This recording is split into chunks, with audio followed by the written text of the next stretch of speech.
Chapter 5. Biglang napatingin si Hera sa cellphone nang mag-ring ito. Nang makita si Ella ang tumatawag ay agad niya itong sinagot. Si Ella, isa sa mga katulong nila sa bahay na inutusan niyang magbalita sa kanya sa mga nangyayari doon. Loyal ito sa kanya kaya alam niyang hindi siya nito tatraydorin. Ilang beses na rin niya itong tinulungan at pati ang pamilya nito, kaya naman ito ang ginawa niyang mata sa loob ng bahay nila.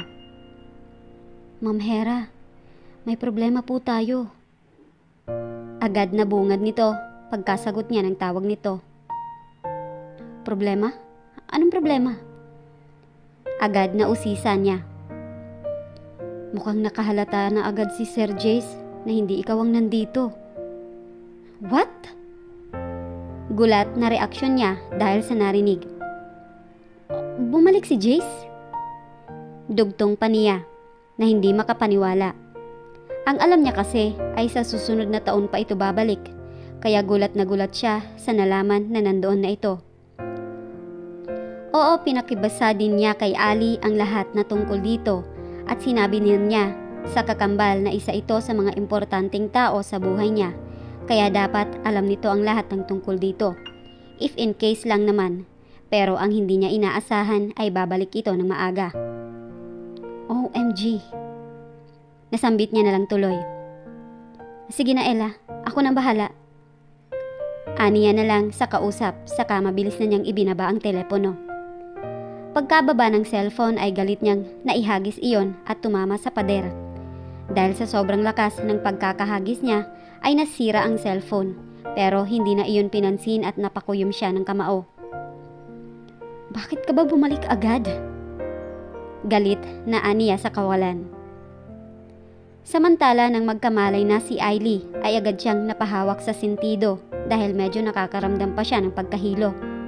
Agad din niyang inilibot ang paningin sa paligid. Nasa loob pala siya ng silig. Nang biglang narinig niyang bumukas ang pinto kaya agad siyang muling pumikit.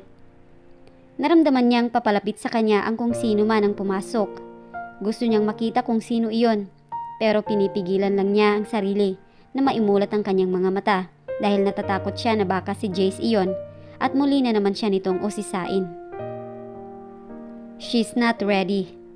Kailangan muna niyang makausap ang kapatid at tanungin ito kung anong gagawin niya. Nang biglang namayani ang katahimikan sa paligid. Pero nararamdaman niya na nasa tabi niya ang taong pumasok at nakititig ito sa kanya. Gustong gusto na niyang imulat ang mga mata dahil baka si Jared lang naman ito. Dahil imposible naman na pumasok si Jace doon, kwarto ito ni Hera at ng asawa nito. Pero nang iakmang imumulat na sana niya ang kanyang mga mata, ay bigla itong nagsalita. Hindi mo alam kung anong pinasok mo. Saad ni Jace na ipinagtaka ni Ailey dahil hindi niya maintindihan ang ibig nitong sabihin. Hindi ko alam kung anong dahilan mo, kung bakit andito ka, pero hindi ka dapat nandito. Pagpapatuloy pa nito na mas lalong pinagtaka pa niya.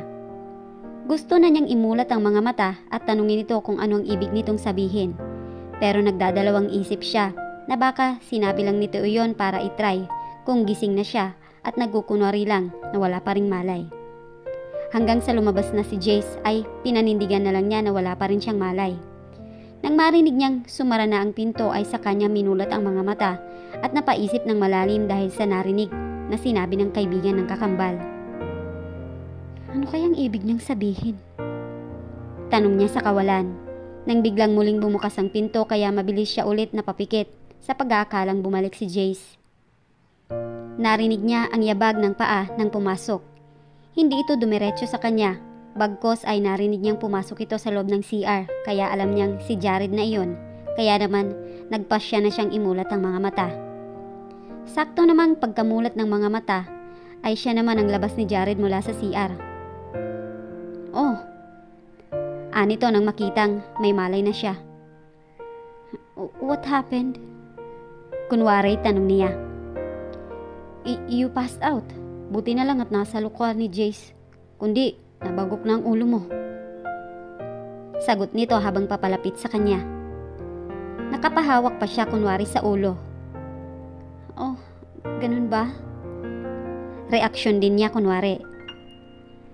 May masakit ba sa'yo? Nahihilo ka pa ba? Magkasunod pa na pag-aalalang tanong pa ni Jared nang makalapit na ito sa kanya at naupo sa gilid ng kama. No, I'm okay. Sagot naman niya sabay ngiti. Where's Jace? Kunwari paghahanap pa niya dito. Umuwi na muna. Balik na lang daw siya bukas. Sagot naman ni Jared. Wala naman ba siya nabanggit tungkol sa akin? Biglang usisa niya dahil hindi niya alam kung may nabanggit ba si Jace kay Jared. Dahil kung mayroon ay lagot na. Tapos na ang lahat. Agad naman na kumunot ang noo ni Jared. Nabanggit na ano? Takang balik na tanong nito sa kanya. Never mind. Sagot na lang niya dahil mukhang hindi naman nabanggit ni Jace ang paghihinala nito tungkol sa kanya. Napatangaw-tango na lang si Jared dahil sa sagot ng asawa, pero deep inside ay naguguluhan na siya at maraming mga katanungan na tumatakbo sa utak niya tungkol sa asawa. Hindi lang niya ito matanong ng diretso dahil nangangamba siya na baka wala namang basihan ang pag-aalala niya. Itutuloy na muna niya ang plano na dati o obserbaran muna niya ang asawa at saka na siya gagawa ng hakbang kapag may mali ang mga kilos nito. Nang kinagabihan, habang mahimbing nang natutulog si Jared ay dahan-dahan na bumangon si Ailey para lumabas muna, para tawagan si Hera. Hihingi siya dito ng tulong kung ano ang gagawin niya sa paghihinala ni Jace sa kanya. Gusto rin niyang itanong dito, paanong nalaman nito ang tungkol sa kanya, samantalang sabi naman nito ay wala itong alam tungkol sa pagkakaroon nito ng kakambal. Pagkalabas niya ng silid ay agad niyang dinaya lang number ng kapatid, pero laking pagtataka niya nang hindi niya makontak ito. Ilang beses pa niyang sinubukan pero wala talaga. Napahinga tuloy siya ng malalim. Inisip na lang niya na baka nakalimutan ni Hera na i-charge ang cellphone nito, kaya ito nakapatay. Susubukan na lang niya ito ulit tawagan bukas, pero kailangan muna niyang makaiwas kay Jace hanggat hindi pa niya nakukontak ang kapatid. Speaking of iwas, ay nakaisip na siya agad ng paraan para makaiwas dito, at bukas na bukas mismo ay isasagawa niya iyon. She will not let Jace know the truth. Speaking of Jace, ay naaalala na naman niya tuloy ang mga sinabi nito sa kanya kanina. Hindi mo alam kung anong pinasok mo? Nag-flashback sa isip niya ang mga sinabi na iyon ni Jace kanina. Ano kayang ibig sabihin niya doon? Muling usisa niya sa sarili. Gusto niyang isipin na kaya lang sinabi iyon ni Jace kanina para mapaisip siya ay hulihin na nagkukunwari lang siyang tulog. Pero iba ang pakiramdam niya. Parang may nagsasabi sa kanya na seryoso ito at sabihin iyon at may lihim na nakatago doon.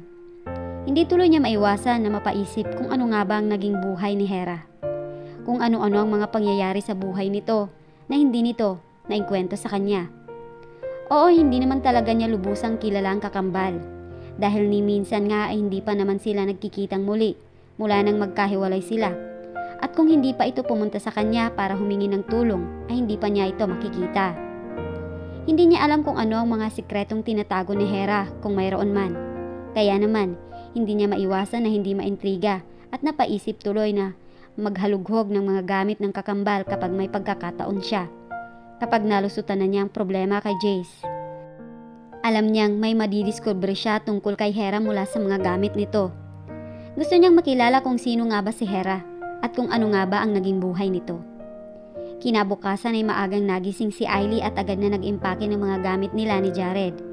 Ito lang kasi ang naisip niyang paraan para makaiwas muna kay Jace habang hindi pa niya nakokontak si Hera. Nang gumising kasi siya, muli niyang sinubukang tawagan ng kapatid pero nakapatay pa rin ang telepono nito. Kaya wala na siyang ibang choice kundi ang gawin ang naiisip niyang plano kagabi. Magbabakasyon muna sila saglit ni Jared. Alam niyang biglaan iyon at maaaring hindi pumayag si Jared pero bahala na. Gagawin na lang niya ang lahat para mapapayag ito sa bakasyon na pinaplano niya. Marami naman siyang naiisip na sasabihin dito para mapapayag lang ito. She hoped na mag-work ang mga iyon. Nagulat si Jared nang bigla na lang siyang gisingin ng asawa at napakunot pa ang kanyang noo nang makita ang dalawang malalaking maleta. What is that, Han? Tanong niya dito. Gamit natin. Gamit natin? Bakit? Magbabakasyon muna tayo. Agad na sagot ng asawa niya kaya napatitig siya dito. Magbabakasyon? Gulat na ulit siya. Yeah. Bakit biglaan naman? I mean, marami akong gagawin sa opisina at saka, Han, pwede naman sigurong i-delay ang mga iyon or kaya naman ipagkatiwala mo muna sa sekretary mo. 3 days lang naman tayo eh. Gusto ko lang naman na bumawi sa'yo. Pero Han, biglaan naman kasi. Han naman, I know, pero hindi mo ba magagawa ng paraan ito? Aniya dito na may kasama pang pagpapakyut para mapapayag ito. Han naman, bakit naman kasi biglaan? Saka isa pa, kararating pa lang ni Jace tapos bigla naman tayong magbabakasyon. Nakausap ko na siya. Okay lang naman sa kanya. Saka isa pa, maliban sa gusto kong bumawi sa'yo, sa 1 month kong pagkawala ay gusto ko rin na makapag-relax ka din kahit na ilang araw lang. Saad pa niya para makumbinsi si Jared. Saglit naman na hindi umimik si Jared habang nakatitig lang sa asawa. Pinag-iisipan niya kung papayag ba siya sa plano nito dahil biglaan iyon at marami siyang gagawin sa opisina. Pero nangihinayang din siya sa pagkakataon na makasama ito. Maliban doon ay ito na rin ang pagkakataon na maobserbahan niya ito at makita niya kung may mga nagbago nga dito. Ito na rin ang tamang panahon para mapawi ang paghihinala niya at pag-iisip tungkol sa mga kakaibang kinikilos ng asawa na bumabagabag sa isipan niya. Gusto niyang malaman kung may problema ba ito at kung bakit mula nang dumating ito ay nagpa siya itong magbago. Nang makaalis na ng bahay sina Jared at Ailey ay nakahinga ng maluwang ang huli. Buti na lang at pumayag si Jared sa bakasyon na ito kundi wala na, lagot na siya. Samantala naman ay si Jared ay habang nagdadrive ay mayat mayang napapalingon sa asawa. Pinagmamasdan kasi niya ang reaksyon nito na parang hindi ito mapakali. Pero habang lumalayo sila ay mas nagiging relax na ito. Han, is there any problem? Hindi na niya naiwasan na itanong ito. Ha? Wala naman. Bakit Han? Parang hindi ka kasi mapakali. Excited lang kasi ako. It's been a while na rin since nang mag-out of town tayong magkasama. Sagot ni Ailey. Napatango-tango na lang din si Jared sa sagot na iyon ng asawa. At para medyo maging relax na ang pakiramdam ni Ailey, ay ini-on niya ang stereo ng sasakyan. Saktong kanta pala ng Westlife ang nakasalang kaya napangiti siya. Favorite kasi niya ang kanta ng Westlife, kaya naman hindi niya maiwasan na matuwa nang malaman na ito rin ang pinakikinggan ni Jared. Napasing-along pa siya sa kanta. Kailan mo pa nagustuhan ang mga kanta ng Westlife? Pagtatakang tanong sa kanya ni Jared kaya bigla din siyang napalingon dito. Wait, hindi ba gusto ni Hera ang Westlife? Tanong na biglang tumakbo sa utak niya habang pilit na inaalalang mga kanta o music na gusto ng kanyang kakambal. Nanlaki ang mga mata niya nang maalala na hindi pala gusto ni Hera ang Westlife. Agad siyang napaiwas ng tingin kay Jared. Yeah, before. Hindi ko gusto pero recently parang nag-e-enjoy akong pakinggan ng mga kanta nila. Sagot niya at hindi niya alam kung kakagatin ni Jared ang sagot niyang iyon. Hindi naman agad nakaimik si Jared sa sagot ng asawa. Talaga? Maya-maya'y aniya na may pagdududa. Yes, Han. Maikling tugon naman ni Ailey sabay itinuon na lang niya ang tingin sa labas. Sa Batangas lang nagpa-reserve si Ailey para sa bakasyon nila na ito kaya hindi naman ganon katagal ang kanilang biyahe. Habang pababa ng sasakyan sina Ailey at Jared ay hindi maiwasan ang huli na hindi mapatitig sa asawa dahil mas nadagdagan sa iniisip niya ang nalaman kanina na gusto na nito ang mga kanta ng Westlife. Oo, alam naman niya na pwede namang magbago ang taste nito. Pero sa tagal na kilala niya ito, ay ni minsan, hindi man lang ito nagka-interest sa mga kanta na iyon, kahit na ilang beses na niyang pinapatugtog iyon sa sasakyan. Naalala pa niya na lagi nitong pinapalitan kapag iyon ang pinapatugtog niya, kaya naman talagang hindi niya maiwasan na hindi magtaka. Han?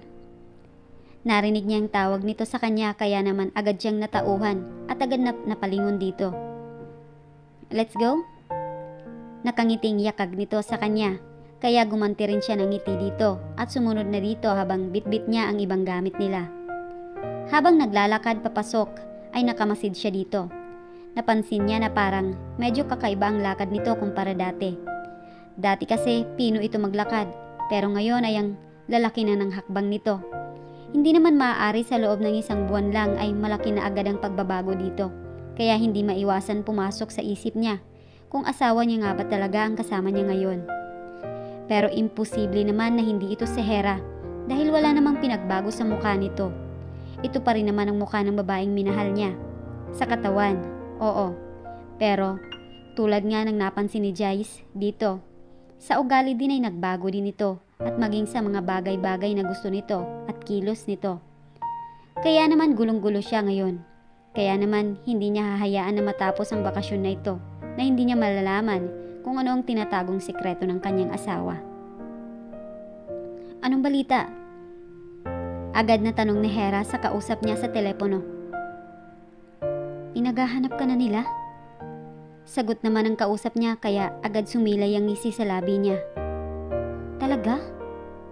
Aniya na hindi maitago ang saya dahil sa nalaman.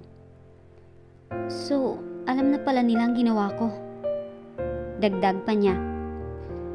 Hindi ko ini-expect na madidiscover nila agad. Pagpapatuloy niya. Maging ako, hindi ko rin inaasahan na malalaman nila agad. Yes, but I think it's good thing na rin na nalaman nila agad para matapos na. So, sigurado ka na ba sa plano mo na yan? Oo naman. Matagal ko nang pinagpaplanuhan ito. Ngayon pa ba ako uurong? Pero, pwede ba Paula? Diskarte ko ito kaya huwag kang makaramdam ng guilt. Putol niya sa pag-aalangan pa sana ng kausap. Narinig niyang napabuntong hininga na lang ito. Ay, okay sige, ikaw ang bahala. Anito na lang. Oo nga pala, I heard na bumalik na si Jace. Anong gagawin mo? Pareho nating alam na higit kanino pa man ay siya ang mas nakakakilala sa'yo. Kaya I'm sure mapapansin niya agad na hindi ikaw ang kasama nila. Oo, nabalitaan ko na rin. Nakahalata na nga daw siya eh. So, anong gagawin mo ngayon? Ako na lang ang bahala sa kanya. Ang problemahin mo na lang eh kung paano mo malalaman ang mga galaw nila dyan. Okay, sige. Ako na ang bahala dito. Sagot nito, saka ibinaba niya ang cellphone.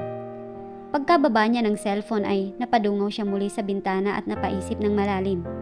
Ilang minuto din siya na nasa ganoong posisyon bago muling itinasang cellphone at idinaya lang isang number. Hello? Sagot ng nasa kabilang linya. Jace? Sambit niya sa pangalan nito.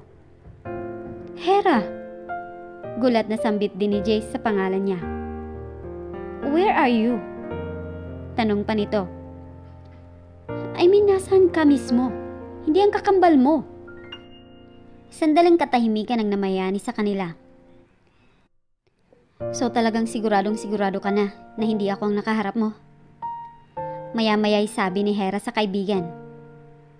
Hera, kilalang kilala kita mula ulo hanggang paa, kaya hindi mo ako mapaglililinlangan. Sagot naman ni Jace. What is this? Bakit ang kakambal mo ang nandito? Hindi siya agad sumagot. Well, gusto ko nang makawala sa klase ng buhay na mayroon ako. Ano? At ano naman ang magiging papel ng kakambal mo para makapagbagong buhay ka? Hera will die soon. Aniya na naging sanhi na biglang pananahimik ni Jace. Hera, ano bang ibig mong sabihin? Kinakabahan ng tanong ni Jace sa kaibigan sa kung ano man ang pinaplano nito. I had enough. Gusto ko nang makawala sa pagiging tau-tahuan ng sarili kong nanay. Gusto ko nang makawala sa sindikato at si Ailey lang ang naisip kong makakatulong sa akin para makamit ko yun. What are you talking about? Hindi makapaniwalang reaksyon ni Jace sa mga sinabi ni Hera.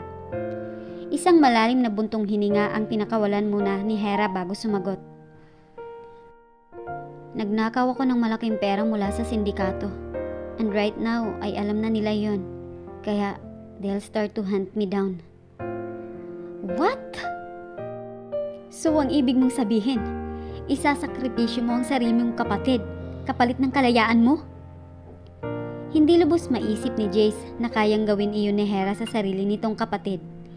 Hindi agad nakaimik si Hera dahil kahit papaano ay nakakaramdam din siya ng guilt dahil sa pinagagawa niya. Pero mas importante ang sarili niya kaysa sa ibang tao, kaya naman, bakit siya makakaramdam ng guilt o awa? Ilang taon siyang nagtiis, naging sunod-sunuran sa mga kagustuhan ng kanyang sariling ina. Kahit ang pagiging miyembro niya sa sindikatong kinabibilangan ay kagustuhan din ng kanyang ina iyon dahil sa pera. Walang pakialam ang kanyang nanay kung sama-sama man nanggagaling ang pera na ibinibigay niya dito dahil ang mahalaga ay may pera itong winawaldas. Wala din itong pakialam sa kanya kung mapahamak man siya o mamatay. Kaya naman, sawang-sawa na siya sa buhay na iyon. Gusto na niyang makawala. Gusto niya niyang mamuhay ng tahimik. At kung ang pagsasakripisyo niya sa sariling kapatid lang ang natatanging paraan para makamit niya iyon, ay handa siyang gawin iyon. Hera! Jace, alam mo ang buhay ko. Ang hirap na pinagdadaanan ko. Hinanakit ni Hera na hindi na niya napigilan na mapaluha. Sawang-sawa na ako sa klaseng buhay na ito. Sawang-sawa na akong nagkukunwaring masaya at in love sa harap ng lalaking hindi ko naman mahal. Sawang-sawa na akong sumunod sa mga gusto ni mama. At sawang-sawa na rin akong maging puppet ng sindikato na yan. Hera, alam mo naman siguro na kaya ako pumunta ng ibang bansa para bigyan ka ng bagong buhay. Bakit hindi mo man lang hintayin iyon? Kaunting tiis na lang naman at maaayos ko ng lahat. No, ayaw ko na. Hindi ko na kaya pang maghintay. Pagod na akong mamuhay bilang si Hera. Gusto kong patayin ang Hera na kilala ng lahat. Gusto ko nang makawala sa lahat. Gusto ko nang magkaroon ng bagong pagkatao. At kaya handa kang isakripisyo ang sarili mong kapatid. Yes. At please lang, huwag ka nang makialam pa. Matigas na sagot ni Hera, sabay mabilis na tinapos na ang pakikipag-usap kay Jace. Ini-off na niya ang cellphone para hindi na nito makatawag pa. Pagka-off niya ng cellphone ay muli siyang napadungaw sa bintana at napatingin sa malayo.